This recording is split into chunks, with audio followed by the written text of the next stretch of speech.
पुण्यातील भाजप खासदार मेधा कुलकर्णी यांनी गरबा कार्यक्रम बंद पाडलाय। गरब्याच्या कार्यक्रमामध्ये आवाजाची मर्यादा ओलांडण्याचा ठपका ठेवत मेधा कुलकर्णी यांनी गरब्याचा कार्यक्रम बंद पाडलाय। आवाजाच्या नियमांचं उल्लंघन करणाऱ्या कार्यक्रमांवर कोणती कारवाई करण्यात आलेली नाहीये, त्यामुळे आपण कार्यक्रमात येऊन गरबा बंद पाडल्याचं खासदार मेधा कुलकर्णी यांनी सांगितलेलं आहे।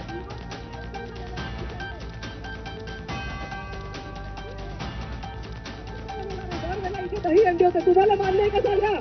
तुमच्या घरी सुद्धा आजी असेल, आजोबा असतील, आई बाबा असतील, आजारी माणसं असतील, लहान मुलं असतील, आजूबाजूच्या लोकांना दरवर्षी या ठिकाणी इथे मोठ्या प्रमाणात धिंगाणा होत असल्यामुळे खूप त्रास होतो। आता मला अनेक फोन आलेले आहेत। मी ज्या वेळेला इतर ठिकाणी आरत्यांना गेले होते, काही जणांचं आता एकांचा मी तुम्हाला व्हिडिओ हे पण दाखवू शकते, व्हॉट्सअप पण दाखवू शकते।